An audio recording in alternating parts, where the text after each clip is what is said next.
Hello दोस्तों, welcome back to new video of this YouTube channel. और आज हम लोग पढ़ने वाले हैं प्रत्यावर्ती धारा डायनेमो या फिर विद्युत जनित्र।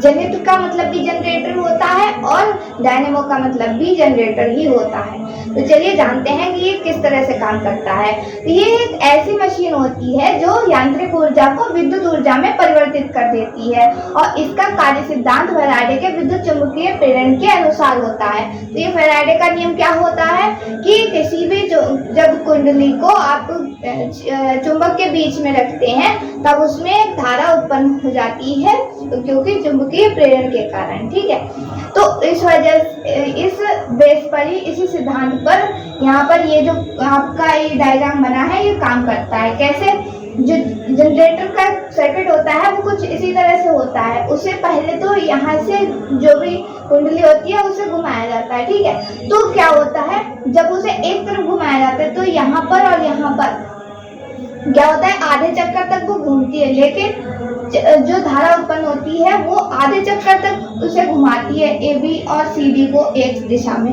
लेकिन जैसे ही आधा चक्कर पूरा हो पाता है वैसे ही फिर क्या होता है, वो दूसरी दिशा में घूमने लगती है और इसी को कहते हैं प्रत्यावर्ती धारा। आपको हम पिछले वीडियो में बता चुके हैं ये बात।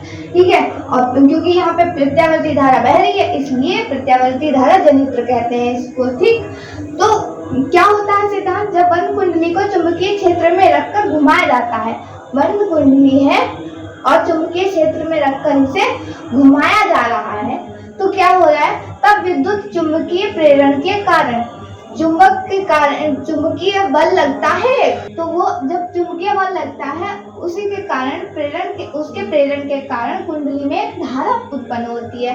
अब जब चुंबकीय प्रेरण के कारण उत्पन्न हो रही है इसलिए उसको प्रेरित धारा कहते हैं। ठीक है, जिसे प्रेरित धारा कहते हैं, हमने लिख भी रखा है। इस प्रकार कुंडली को घुमाने में किया गया कार्य यांत्रिक ऊर्जा में बदल जाता है। ठीक, तो इसमें संरचना में सबसे पहले आता है क्षेत्र चुंबक। क्षेत्र चुंबक क्या है, यह एक शक्तिशाली चुंबक होती है जिसके दो ध्रुव N और S होते हैं, आपको दिख रहे हैं यहाँ पर। दूसरा आता है आर्मेचर।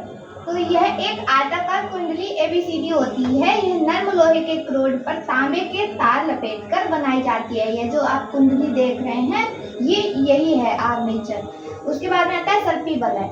ये और ये जो आप राउंड देख रहे हैं ये इनको कहते हैं सर्पी बलय। यह दो छल्ले होते हैं जो आर्मेचर से जुड़े तांबे के तार से जुड़े रहते हैं। ये जो आप तार देख रहे हैं इससे ये जुड़े रहते हैं। ठीक है, उसके बाद में क्या आता है ब्रश। तो ब्रश क्या होते हैं, सर्पी बलय तांबे की बनी दो प्लेटों से जुड़े होते हैं। ये और ये जो प्लेट्स टाइप की दिख रही हैं तो इन्हीं को हम लोग क्या कहते हैं, ब्रश कहते हैं, B1 और ये B2।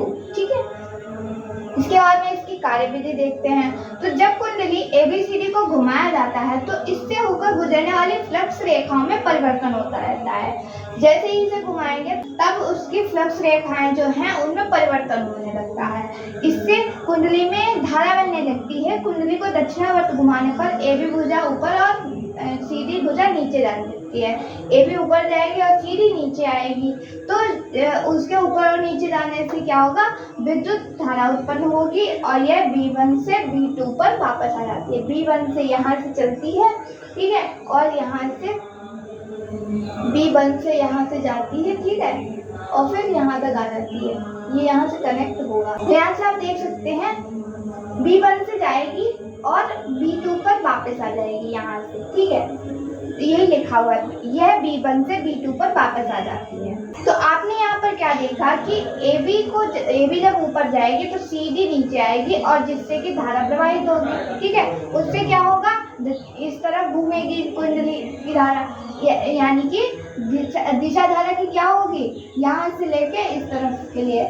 लेकिन जब कुंडली ये वाली CD वाली ऊपर जाएगी और AB वाली जो है वो नीचे आएगी तब इसकी उल्टी दिशा हो जाएगी। आधा चक्कर पूरे होने के बाद में दिशा उल्टी हो जाएगी और यही हमने लिख भी रखा है। इस धारा की दिशा प्रत्येक आधे चक्कर में बदलती रहती है, इसलिए इसे प्रत्यावर्ती धारा कहते हैं। तो ये तो प्रत्यावर्ती धारा डायनेमो का सचित्र वर्णन। आपको उम्मीद करते हैं समझ में आ गया होगा। अगर समझ में आया हो तो वीडियो को लाइक कीजिएगा, चैनल को सब्सक्राइब कीजिएगा। फिर मिलते हैं एक और नए वीडियो के साथ, तब तक के लिए धन्यवाद।